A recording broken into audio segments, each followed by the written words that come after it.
Welcome back to the channel, friends. This is Kat Canada. Today we're talking about Mark Carney selling Canada out to the CCP, pondering whether or not Canadians will accept this and actually rebel against this treasonous seeming act. To talk about this with me today is my good friend Wyatt from the National Telegraph, and Wyatt joins me now. Hey, Well, Wyatt. thanks. Yeah, thanks for having me on, Kat. So, Canada is supposed to be best friends with China now, and it's supposed to be a good thing. That's what I'm hearing. People are mad at me when I say, hey, maybe we shouldn't have just abandoned our ties to the United States. I can tell you that you are not the weird one in all this. The funny thing is all of the people who are like saying like, well, why isn't this a good thing? We need to have our independence from the United States. These are the same people who less than a year ago would have been celebrating Mark Carney saying that China is our top national security threat and saying, see, he's so much different from Justin Trudeau, who is far too warm towards the Chinese government. Mark Carney's leading a new government and he's going to be, more pro Anglo or something like that. He's going to ally us with Australia, New Zealand, and the UK, and we're going to move closer to Europe. And then, not that long into a Mark Carney new liberal government, we are now back in bed with the Chinese, just as Justin Trudeau had us. I posted on Threads a clip of him opposing himself in terms of his stance on China. China's a threat, and now China is our best friend. And because Threads is so left, everyone in the comments was like, what do you mean? He explained himself perfectly. He said everything right. Like, they just swallow it whole without questioning anything. It's like they're literally the meme, where you replace the chip in the NPC and it says China good now. And like a whole march of them is like walking along saying China good now. Okay, well, one, condolences for you ever having attempted to use Threads.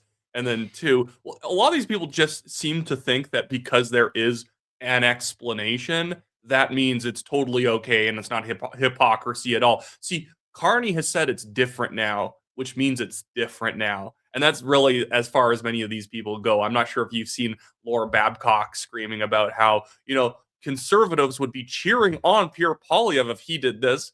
No, I like Polyev. I would turn on him pretty quickly if he went and embraced Xi Jinping and signed a trade deal that ends up opening up our economy, not only for Chinese EV dumping, but also just, further eroding our national security, further eroding our culture by letting in the CCP, who actually funds a lot of woke propaganda, more into our country. This is obviously not what anyone signed up for, but a lot of these people are just ride or die liberals. So no matter what Mark Carney says, of course it's the truth. Mark Carney said it. Well, exactly. That's the difference that I find between liberals and conservative. One major difference is that if we disagree with something that, for example, the conservative leader is saying or doing, we're pretty loud about it. In the comments, we're like, hey, I don't think this is the direction. We can criticize. We can say, I don't agree with this. But the liberals they can't seem to do that. They just march in lockstep. They repeat the talking points. They say them over and over. Just like that one time, was it Catherine McKenna, where she's like, if you say it loud enough and if you say it often enough, they'll totally believe it. Which was her ironically paraphrasing Joseph Goebbels. But regardless, that's another thing for another day.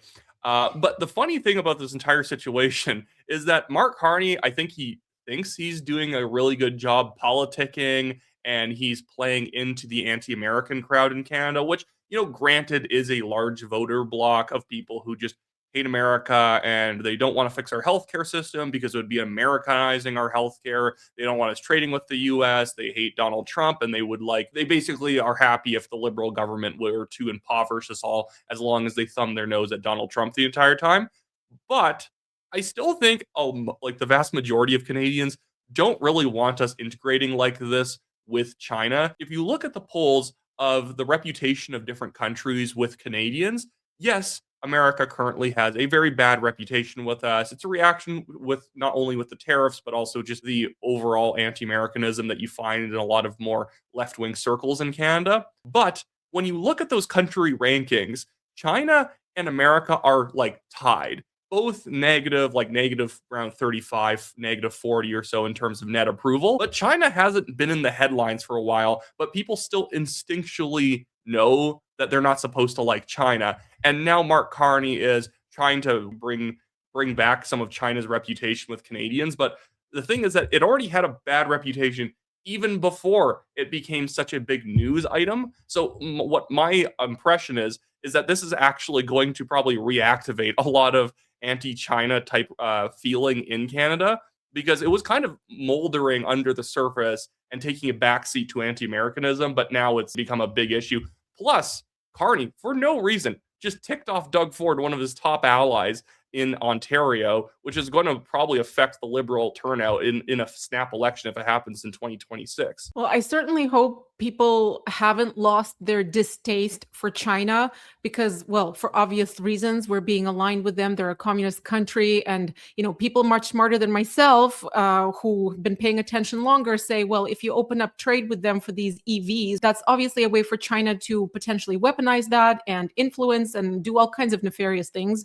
Number one. Number two, I certainly can't understand the anti-American sentiment that happens in Canada. Like, I know I've expressed some support for what Trump is doing, and some people have lost it. Even people on the right, they're like, well, if you love America so much, why don't you just move there? You're not a Canadian if you're singing America's praises. And what I don't understand is, why can't I just say that it's objectively true that they're more free just with their First Amendment and Second Amendment right alone? And why is that such a terrible thing for me to acknowledge? Like, don't you want freedom? Why aren't you as thirsty for freedom in Canada as people are in America? That makes no sense to me. Honestly, I think it's just a long time insecurity with a lot of Canadians. I would rather us be competitive with the United States, where we compete back and forth with on who can build the best country. But so many, especially liberal Canadians, have completely abandoned the idea that we're going to, have a mutual friendly competition with the United States and see who can build the better civilization. No, we don't really even care about improving ourselves. We could literally be like just like burning, like everything in Canada could be on fire, and we would be still talking about like, well, it's warmer in Canada than it is in the United States now. Like, we'd find some angle for how our massive failures make us better than the United States. Just look at public health care. We pretend that because our health care is free, which means you pay thousands of dollars into the system every year and you don't get to access it, that means we're better than the Americans because, there's some horror story out there of somebody who needed to get like open heart surgery and they never paid for insurance their entire lives. The vast majority of people in the US have better healthcare than Canadians. It's like one of those dirty secrets people don't like to talk about. There's a reason why when people need cancer treatments in British Columbia and the system's overrun, they send them down to the US. It's almost like they have a lot of supply of healthcare. Now, their system isn't perfect, but it's functional. But I hope that people actually, now that we have China in the headlines, people actually start to remember what that country is like. Like the two Michaels, Michael Kovrig and Michael Spavor, have been going around, rightfully so, calling out Carney for this, and that like you realize what this country is all about. I hope that the conservatives really push on this, because I think this is one of those moments where no matter how much people dislike the US, they don't want to become a satellite of China either. People were screeching and seething at Trump's comments, jesting comments, that Canada was going to become the 51st state. And then they so readily cheered on Carney aligning us with China and this new order of the world, and where we basically could become the 24th province of China. People have to decide, are you more offended by Donald Trump having an easel in his office that shows that Canada and Greenland are part of America? Even Greenland's not joining the US. I think this is more so just an ego play by Trump against NATO and the EU and Denmark in general. It's like, I don't think this is going anywhere. I like a lot of what Trump does. This seems a little bit silly, and I think it's going to blow over. But are we more offended by Trump's jokes and rhetoric and slightly arrogant demeanor at times? Or are we more offended by China, who, interferes in our elections, steals our intellectual property, harasses our people on our soil and threatens their families back home, locks up millions of Uyghur Muslims in concentration camps? Like, I know we have an extremely expansive definition of what genocide is these days. But that's getting a little bit more into the realms of real genocide. But if you bring that up, I'm not sure if you saw this on the CBC. On the CBC, one of their panelists said, well, yeah, China has a bad human rights record, which is really underselling it. But then they said, but remember, ICE shot Renee Good in Minneapolis. And it's like, okay, let's even just assume that was cold-blooded murder. She wasn't even in a vehicle, just a nice officer pulled out a gun and shot somebody. How does that match the systemic destruction of a people group within the borders of a country? Apparently, they'll probably say, well, sending people who are illegally in the United States back to Honduras is in fact genocide too. But this is why it's impossible to reach these people. The words don't have meaning. They're incapable of making comparisons and evaluating them on the merit. It just speaks to the general intellect of the CBC viewer to look at those two things and say, oh, yep, that's the same. That's Mhm. totally the same. China bad, US bad, both bad. Right now, with Mark Carney in the polls, he had a slight bump this past week in a few of the polls that came out. In Abacus data, they were at a tie ball game between the conservatives and the liberals, 40% to 40%. The conservatives were doing a little bit better in another poll. I think it was from Palace that came out. And in the rest of them, the liberals gained a little and the conservatives lost. But I actually think in the next week here, we're probably going to see a big reversal where the liberals are going to be taking a hit to their polling and the conservatives are going to be going back up, because what Canadians were previously reacting to that was buoying the liberal numbers a bit was the idea that Carney's going out there and he's getting stuff done. He's signing deals or he's talking with other countries and he looks like a world leader. That was prior to him signing a deal that's going to destroy the auto sector in Ontario. And Yeah. any gains he's going to make with canola farmers in Saskatchewan is not going to win him a seat. It's the most conservative province in Confederation. It doesn't matter if the Liberals gain 5 to 7 points in Saskatchewan. Overall, I think the trend is going to be that Carney has been pulling off a lot of Pyrrhic victories. Now, a Pyrrhic victory is you technically succeeded in something, but you ended up, it costs you so much, you're going to lose the next battle after that. And I think that this China deal is going to be kind of one of those things for him where a lot of Canadians are going to be very uneasy about this. You're not winning any big fans from it. And at the same time, he's going to tick off all the people in what we could maybe call Canada's Rust Belt in the sort of south of Ontario. Just watching all the shenanigans that he's put us through while achieving pretty much nothing and just globetrotting to China, to Qatar, etc. Just such a total embarrassment. So gross to watch. Should we get to that clip that you sent me? Oh yeah, because this is now Mark Carney trying to sell what he's doing as basically normal Canadian brand anti-Americanism. This is going to be his play of trying to make this all feel normal to Canadians. So you can play that. But he was at the World Economic Forum recently justifying why the world should be mad at the United States right now. We knew the story of the international rules-based order was partially false, that the strongest would exempt themselves when convenient, that trade rules were enforced asymmetrically. And we knew that international law applied with varying rigor depending on the identity of the accused or the victim. This fiction was useful. And American hegemony in particular helped provide public goods, open sea lanes, a stable financial system, collective security, and support for frameworks for resolving disputes. So we placed the sign in the window. We participated in the rituals, and we largely avoided calling out the gaps between rhetoric and reality. This bargain no longer works. Let me be direct. We are in the midst of a rupture, not a transition. Over the past 2 decades, a series of crises in finance, health, energy, and geopolitics have laid bare the risks of extreme global integration.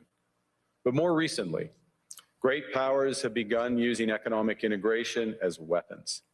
Tariffs as leverage, financial infrastructure as coercion, supply chains as vulnerabilities to be exploited. You cannot live within the lie of mutual benefit through integration when integration becomes the source of your subordination.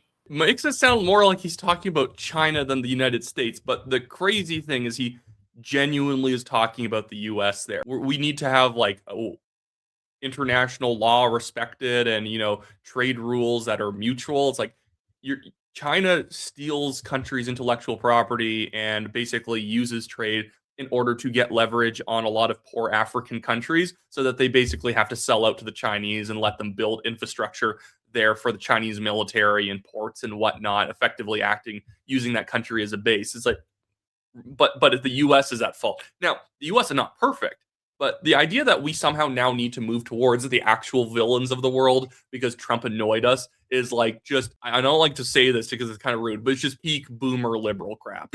Yeah, and I know that that's a shorter clip, but I saw a slightly longer version of that clip where he's referencing some essay by some Czech dissident where he's comparing people looking at the United States, acknowledging that it's a superpower in the world, etc. He's comparing that to a communist setup, basically comparing two situations: a communist situation where everyone just believes some lie, and the current state of the world where everyone believes that the United States is like a good, when in reality it's like this bad country that's about to weaponize trade and basically do everything that China is actually doing. Weren't we supposed to be supportive of Ukraine? I know we just sent them a check for $2.5 billion, but they realize that Russia is going to get far more than $2.5 billion more benefit from us trading more and integrating more with their biggest geopolitical ally. Like Russia and China are effectively Russia, China, and Iran are effectively the new axis of evil on the planet. And we're all just going to be like, regardless of what you think of Ukraine, it's not exactly great for Russia to have more power. And we can say whether or not, like, how that should be sorted out in Eastern Europe and what has not been done well and what has been done well. But regardless, maybe we shouldn't be empowering the Axis. Maybe we shouldn't be doing this. And we keep thumbing our nose at Donald Trump for actually doing stuff against them and their allies. He just begged Nicolas Maduro. And apparently this is a sign that the rules-based order is not being respected, or whatever Carney said, because I guess the height of respecting the international law is allowing a dictator to remain in place who's selling drugs around the world and rigging elections. You stole the words right out of my mouth, the thoughts right out of my mouth when about Russia, China, etc. Because of course, Canada is supposed to be standing with Ukraine and funding Ukraine and all that. And in the meantime, Carney aligned us with China, who is besties with Russia. I've always been pretty supportive of Ukraine overall, but I've always been ticked off by the backwards way that they go around helping Ukraine. They give them money with no actual corruption checks to make sure the money is being spent properly. Because you're not helping a country when you are enabling corruption. You're not helping a country when you're giving them money and then you're also giving their enemies money. What's the point of this? Like, Mark Carney can keep using $10 words and talking about multilateralism. It doesn't work. I might be saying something crazy. It's almost like he sucks at this, and he really sucks at negotiating. No, I actually believe he only is speaking to China because he's basically kicking rocks and he's mad that Donald Trump wouldn't sign a trade deal with him because he presented himself in the last election as like the Trump whisperer. And it turned out that to not be true. And so now he's being like, oh, well, now I'm going to go hang out with my friends in China because you wouldn't make me look good, Donald. He promised to negotiate a win with the United States and instead cozied us up and placed China at the foreground talking point of this new order for the world. I'm trying to say it in a way where I don't get that note under the channel that says it's a conspiracy theory. If you want to make a deal with Donald Trump to get back to zero tariffs, one, you have to be able to make some concessions. Say, okay, we'll put our supply management system on the table. You guys also have to do this or that, or we don't want hyper-pasteurized milk coming into our economy. So if you can follow our, dairy standards, you can still trade it. Well, we can figure that part out. We can find other things that we can remove to get them to remove some stuff. But one big keystone promise should be that we should do this so that we can team up against China. That's what I would have done. But Carney is a crap negotiator. He genuinely thinks that he's going to walk into that room, and because he has the right shoes and the right cufflinks on, that the other side's going to be like, oh my goodness, he's so hot. Let's sign whatever he wants. He's not a negotiator. That's so obvious. He was a banker. He was a governor of Bank of Canada, governor of Bank of England. He has a disastrous record in the UK. Liz Truss came out and said he basically bankrupted the country. So he didn't do anything. He didn't achieve anything significant. He wasn't CEO of Brookfield. He was just a chairman. He's a subsidy pig. Everything that Brookfield does, Not everything. Obviously, that they do invest in a lot of actual value added, productive areas of the economy. But so much of Brookfield's portfolio is investing billions and billions of dollars into subsidy industries that survive because the government gives them massive grants and tax breaks and other sorts of economic benefits where you don't even have to be productive because the government's compensating you. It's like how the solar and wind industries are complete scams when you actually factor in the amount of government money it takes for them to actually eke out the amount of productivity they have. But that's what Brookfield has always done. It corners the market in areas where you don't have to be productive at all because the government's going to pay you to do it regardless. One last warning too is that with the new trade deal with China, I guarantee they're going to start going soft on Chinese money laundering into the housing market again. We're probably going to see Vancouver real estate prices start to reverse and start going back up again because we're going to, get off their backs when they want to move money out of the country and start buying up apartments and houses around the Vancouver area and elsewhere in Canada, because that's something that we were trying to take a hard stance again. China exploiting Canada to offload money to buy massive